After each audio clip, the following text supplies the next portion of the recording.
Welcome back to Good Morning Kenya. This is Entertainment Thursday. The segment is Future Voices. Today we are focusing on matters that are touching on the country and the young generation, to be specific. Issues have been raised, matters to do with justice, matters to do with good governance. But the question is, who's listening?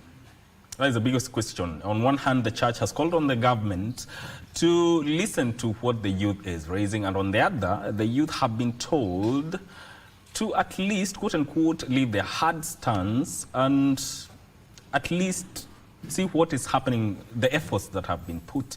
But then again, the issues raised. Who is listening? Marianne Jogu is an advocate of the High Court and joins me here on Entertainment Thursday to talk about these issues. Welcome to the program. Thank you very much, Mike. How are you doing? I'm doing quite well. Yes. It's a good morning. Yeah. And I'm happy to be here. Yes. It's my first time. Yes. But yes, I'm looking forward to the conversation. Yeah, off air you're telling me that you may have wanted to be a journalist or something. Yes, What yes. happened? Yes. My dad at some point wanted me to be a journalist. Yeah. And you know, according to what I used to see on the news, I used to think, you know, you guys are alone and not a whole team. So I was like, I'll be so lonely. I'm an extrovert. I need to talk to human beings. And he said, of course you'll do the interviews. Yeah. And I was like, that is once in a while. I need human interaction around me all the time. Yes. I guess that's why I'm always up and down making arguments in court. Yeah. It's a whole team actually that makes things happen. Besides what you see on TV, it's a whole team. Now, let's get into this. From your own perspective, what do you think is the state of issues within the country? To be honest, from my own perspective as an individual, the state of the nation is not doing quite well. The direction we've taken is not quite good. And even as a legal individual, as a lawyer, I will still say that that's still the same, that the current affairs of the country are pretty much in breach of many laws across the nation and across the board. Yes. What would you say is standing out as, where are we going wrong? Well, one thing I will say is that the culture of governance in Kenya is quite intolerable for many people, and not just the youth. The youth might be vocal and at the forefront of speaking about issues, but the current culture of governance is not in conformity with the constitution and the type of democracy that Kenya is currently in. Yeah. Now, when it comes to, you know, we've seen the youth becoming very vocal on social media, raising issues to do with justice. They've spoken about matters to do with police brutality.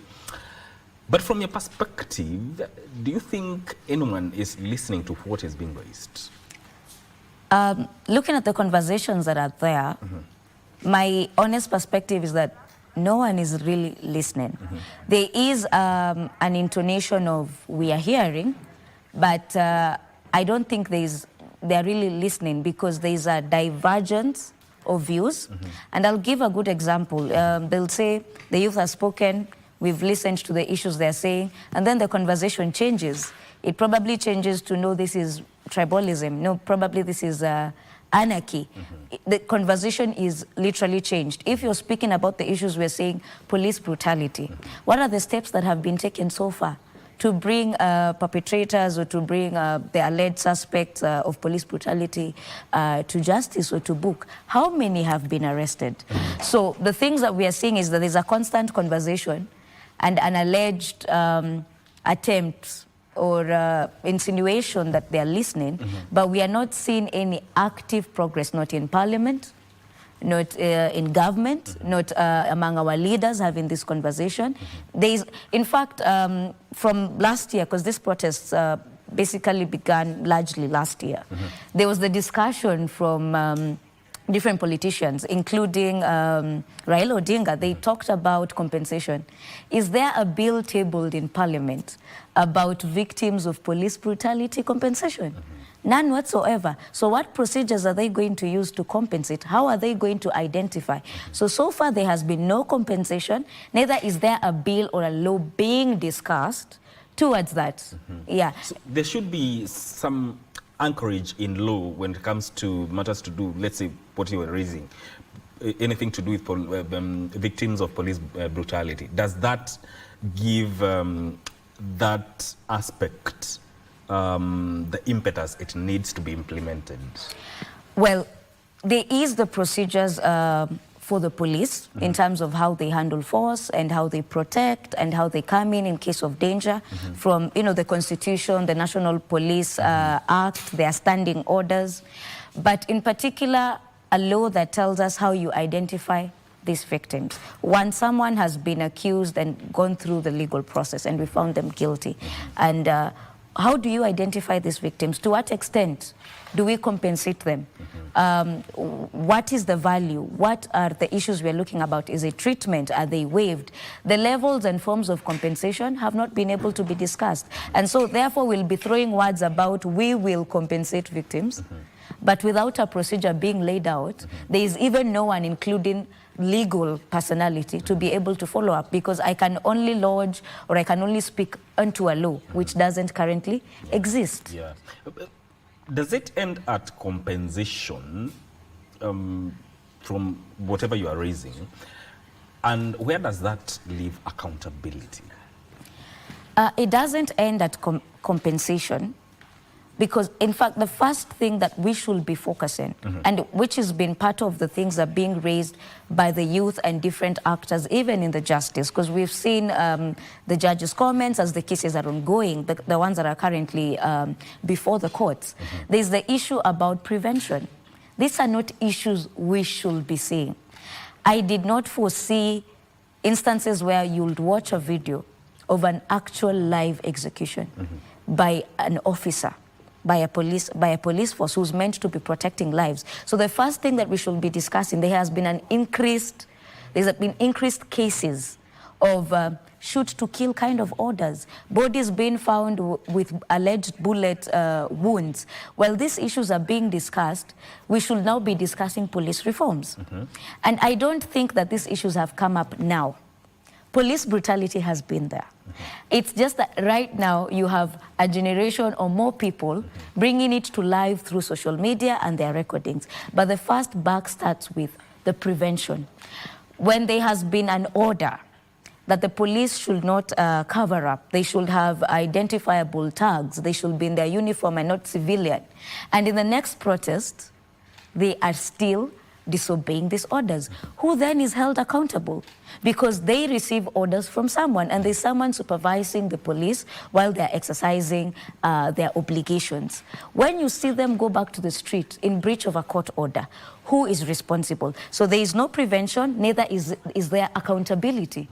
So even the people who are overseeing the police force, they are doing nothing about ensuring that their police officers under their command are actually following court orders, their standing orders, and even their own act, including the vehicles that have been picking up people, the thin line between arrests and abductions. Some of them don't have number plates. That has no place in the law. It has no place among the orders, the policies that are there around the arrest. So there has to be prevention, there has to be police reforms, but above all, there has to be accountability. To be honest, even as individuals, if someone is going to breach a law and act excessively, abuse their power, and there's no consequence, why wouldn't the next person do it? When we start seeing people being brought to book and to justice, there is going to be restraint. But as it is, there has been a culture of, it's on the news, people are talking about it, there's a push, but no one is in jail. No one is being actively prosecuted. And in fact, even no one that is in charge has been fired or dismissed because of this continuous misconduct. So who is missing the point here? Those who are raising issues and those who are supposed to respond. Who is missing the point? Those who are raising the issues, maybe in the manner in which they are raising these issues, and those who are supposed to respond in a manner that is expected by those who are raising issues. Who is missing the point? I think the party missing the point is the one that is meant to be listening and implementing. Because the people, the citizens, the Kenyans, the youth and the different groups raising their voices, I think they have been clear about the issues they're speaking about. If it's corruption, if it's accountability, if it's police brutality, Kenyans have gone further to even do investigations themselves. They've become like directors of investigations and CIDs like we see in movies. They'll even help you be able to get evidence, capture the individual that they are talking about, right? But is there an arrest? In this, there's the case that is ongoing on Albert Ojwang. In terms of investigations, how transparent have been the investigations? We've had particular persons being investigated and questioned in public, and the questioning being open to the public and you're able to follow up, while others is just a statement that they were questioned behind doors. How are we able to tell if these procedures of questioning were actually followed? So if you're talking about police brutality, we need to see that the people who've been particularly raised, they are suspects. They might be not guilty persons, but they are suspects. And just like any other Kenyan, they should be arrested. If the police are able to show up in anybody's house, a citizen's house in the middle of the night and pick them and go, we should also be able to see timely arrests of accused officers for police brutality. If you're speaking about issues matters governance, and there's an issue of embezzlement of funds or abuse of power or misuse of public funds, you need to see the people responsible and in charge, including the government officials, being able to redirect how they're using their budget. You cannot have that we are increasing budget for renovations, security, who we are currently saying are abusing majority part of their party, while reducing funding for items like education. Constantly, you've seen the EACC. Yes. You've also seen the control of budget raise concerns about missing funds, including e-citizen and different platforms. Right now, the discussions we had about transition to SHA, part of the arguments was that there was a lot of embezzlement of funds in the NHIF kind of system. So if that is the argument, then how come are you having a transition? Nobody has been fired. Nobody has stepped down. We've not seen anyone being investigated in the said embezzlement of funds while in NHIF. And clearly, even the transition is incorporating majority of the employees. So are you transferring people who are conducting the embezzlement to a new kind of system of healthcare? For you to claim that there has been embezzlement or there has been abuse and misuse of funds, we need to see on the news someone has been fired, someone is being investigated, and that clearly does not happen in the country. So there's a lot of speaking and no action being undertaken. Our government, our parliament has powers, but recently in anything that the Kenyans are, talking about, parliamentarians are also screaming like a normal Kenyan. They'll go to parliament and they're debating and talking about, this person was picked, but they have power to pass motions, they have power to vote on certain issues, they even have power to summon. So there is some sort of falling short in terms of oversight that the parliament is supposed Yes, yes. There's a lot of speaking and there's no action. Nobody's being fired, nobody's being summoned, no particular law that is going to help the situation is being passed. Like I keep giving the example of, you said you want to compensate victims. There is no bill in parliament for that. But there is currently a member of parliament introducing a bill that we should not have protests near parliament. The thing about protests is it's supposed to enable the citizens raise their petitions. So if you have an issue with government and their governance, part of the arms and the buildings that you could go to give your petitions is parliament. So why do we have a bill saying that you should not protest anywhere near parliament? Is that the priority discussion at the moment? So that is where the point is being lost. Yes. But then again, is there a chance where both the government and the people, especially the young generation, can parley, have a sit down and say, you know what, these are the issues, you are falling short of doing this, how can we find solutions? Is that possible? While it is possible for the young people to get, of course we have been avoiding the idea of having leaders representing us, and that might be a weakness and a strength at the same time. But there are many times that leaders have betrayed their masses and their following, which has weakened some of these causes and fights for justice and such kind of elements. And that's why probably the young people are avoiding a lot of leadership right now. Because even with university leadership, I have been a university leader, we've seen instances of alleged bribery. So they were once speaking, helping organize this protest, and the 1 minute they've met with a certain person in government, and they're now quiet. And that's why young people are avoiding that level. But it is possible for them to come down to the table. But I'll be honest, even as a young person, they are saying most of these things we're raising, do they really need a sit down? To end corruption in Kenya, there is robust law. There is the institutions to enforce people who have been accused of embezzlement, abuse of power. Those systems are there. The judiciary is there. If it's the anti-corruption, it's there, right? So do we need to sit down to discuss corruption? Do we need to sit down to discuss your utterances like a leader? When you hear a leader speaks and says, if it were up to me, I would have killed some of them like it was last year, right? A leader spoke that. In another democratic country, these countries we go to borrow loans from and admire, that leader will not be in power. They would have resigned even before parliament has said anything or the citizens have said anything. But our leaders have a culture to speak things that do not align with the constitution, that actually perpetrate some of these injustices. When you say that police, your gun is not for, it's not like a flower, use it, shoot. When we are protesting against police brutality, isn't that encouraging abuse of police powers? So those things don't need a sit down. They know what they need to do as leaders. It is either you do it or you allow the citizens remove you from power, because this is delegated authority. Most of these things, if you're discussing police brutality, you're discussing corruption, abuse of power, embezzlement of funds, lack of priorities, like the way we've been seeing how they're handling healthcare and education, key sectors in this country, you do not need to sit down with a young person to fix it. Kenya has robust laws. The discussions are there because they can hear. There's social media, the reports are getting to them. You don't need to have a discussion and back and forth and wasting time. People need to start working instead of politicking. You said we have robust laws, yes. But then again, the question of the goodwill to implement it. Is there a goodwill to implement it from your perspective?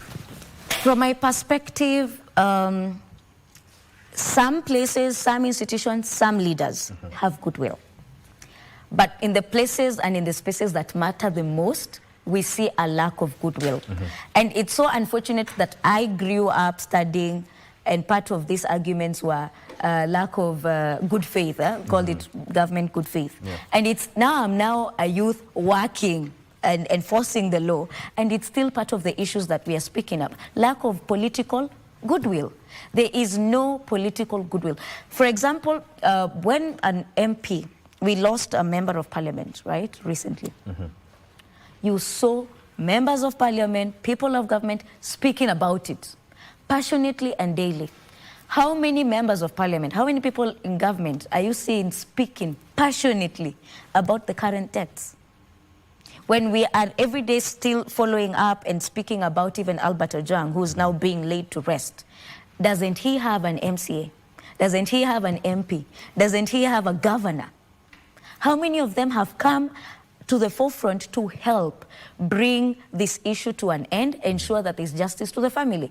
And the thing where we are departing with the young people, this culture of something has happened and you'll put money on it and you'll think it will go away, that culture is dying with generations to come.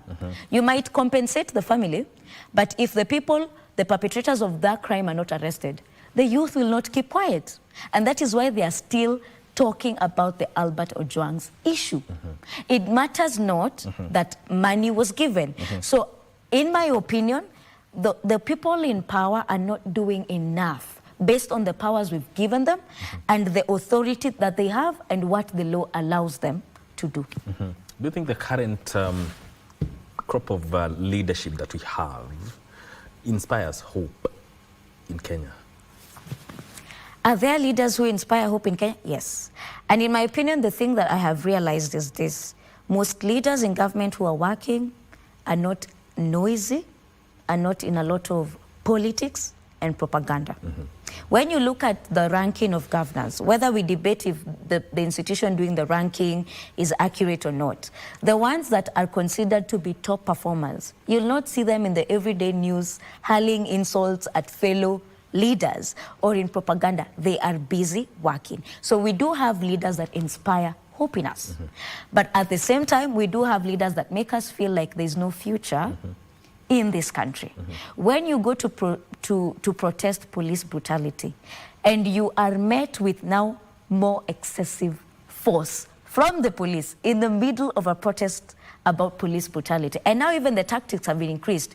The discussion that there could be leaders who came up together to fund goons to infiltrate the protest. And the last protest even having instances of rape.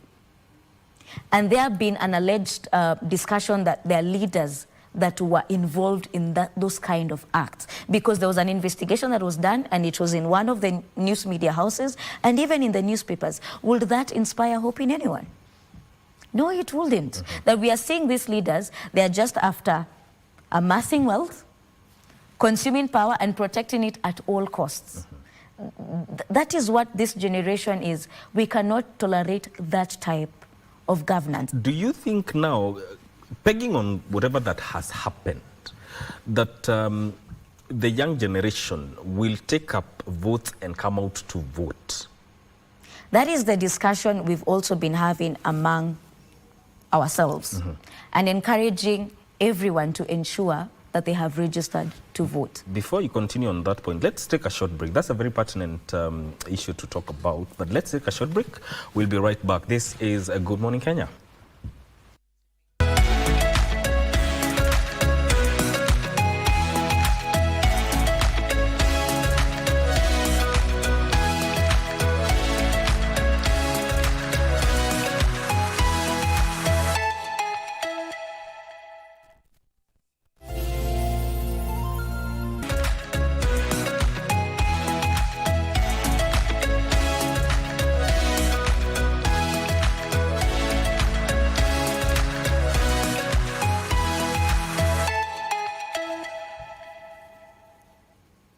You're still watching Good Morning Kenya. This is Entertainment Thursday, and the conversation we are having is actually a question based on the matters that the youth have raised to do with leadership, governance, and justice. Who is listening?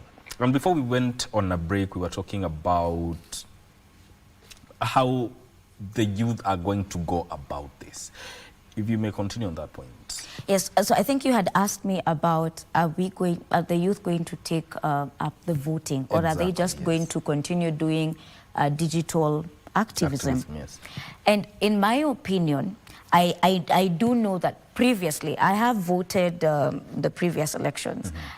From my observation, we had very few youths, the percentage was quite small, that actually go to vote. But I can confidently say that I have hope that actually a majority of the youth this time will not only take voting cards, but will be there at the polling station very early in the morning. And the reason that I say that is there's quite a shift. Because these same youths never used to be invested in political affairs, governance in the country. But many people used to say whatever is happening in politics has nothing to do with me. Majority of them never used to watch news or buy newspapers. The trend that is there right now, the youth are actually reading newspapers. We've become like our fathers, what we used to see in the evening. The youth are buying newspapers, checking which one is capturing the information as it is. They are watching the news. Right now, the discussions that we used to have about the movies and the show, they have minimized. If you follow on social media, the discussions that are there is what is happening in the country. The youth have become more engaged, even in conversations, even on national television.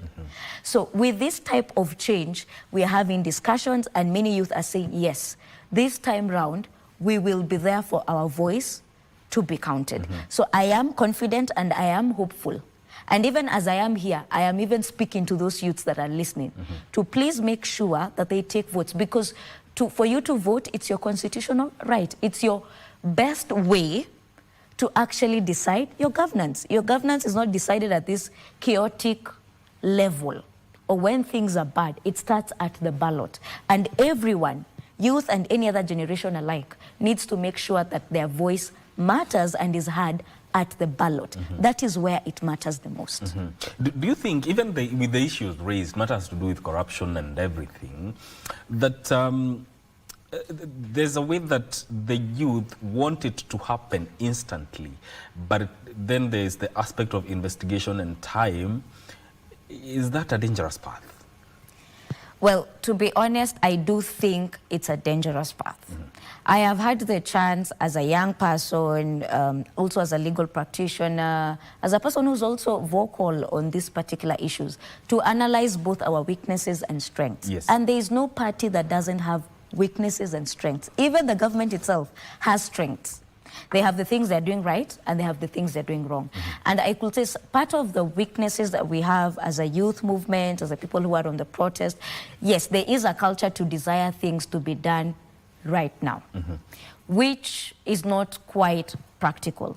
A good example was during the last year when we had the CSs fired and a sort of kind of reshuffle of the CSs. Of course, what we wanted is that a majority of them to go home. And we wanted to see technocrats being appointed. But sometimes the government needs to move. Business has to continue. Running of the country has to continue. And of course, we did give our own views of people who should be appointed. And whether they took that into account or not, the idea that they should have been fired now and a whole new team to be appointed might not be practicable. So I know there are things we're agitating for. When you talk about corruption, we want to see it end today, if not tomorrow. It has to be today. If we want to see changes in the police force, we want to see the majority of the people we are discussing going through the legal process, which in itself, as a lawyer, takes time to investigate, to prosecute, hearing until a judgment is delivered.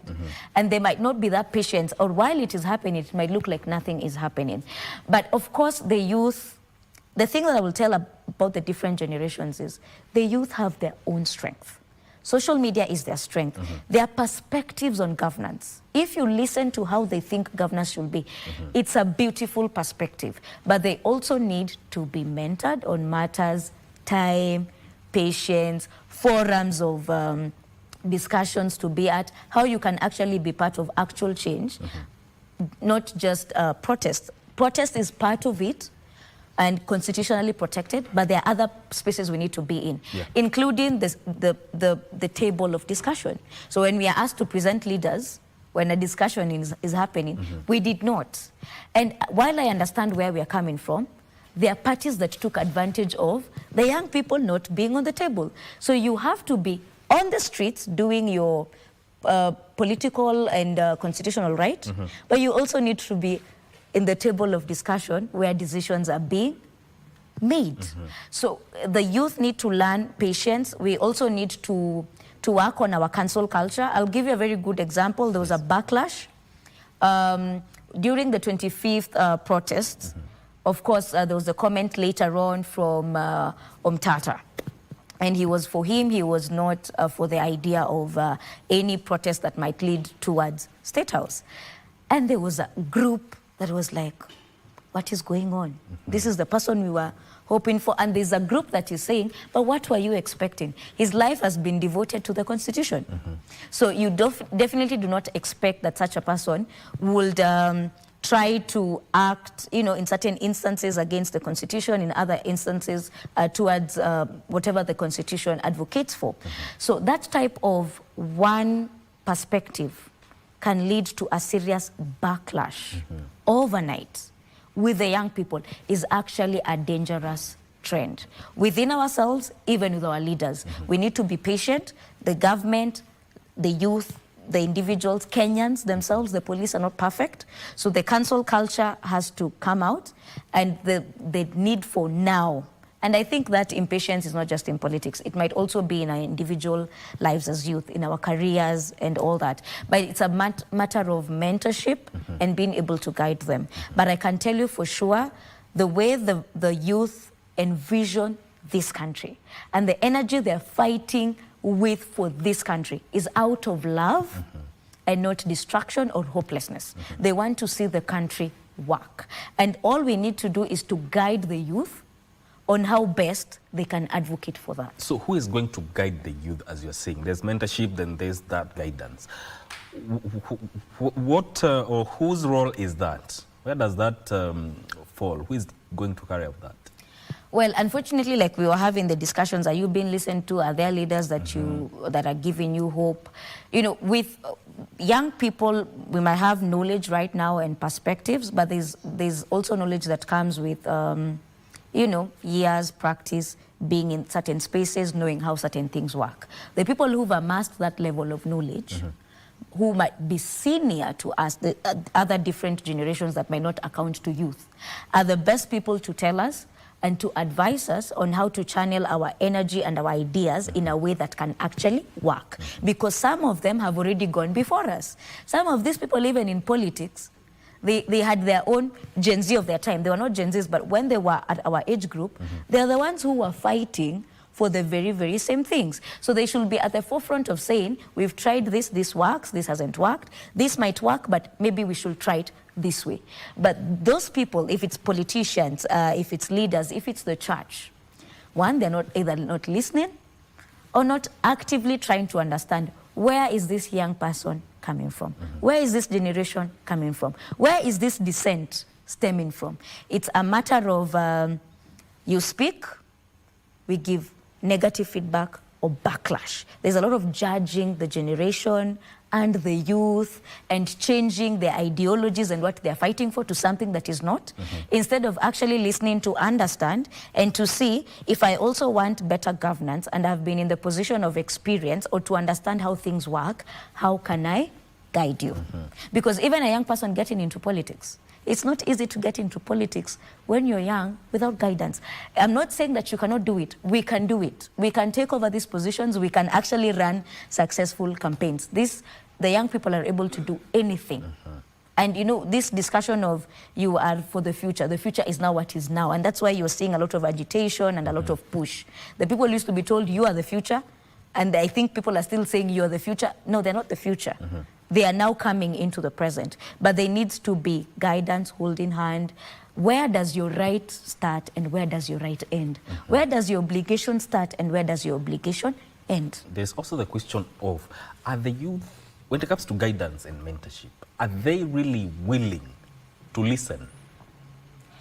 The youth are willing to listen. The attitude that is there among the youth, I being one of them, is that I think you have seen, while the youth have been vocal on these vices, and even people who are alleged to have committed atrocities, they are also vocal about the people who are doing things the right way.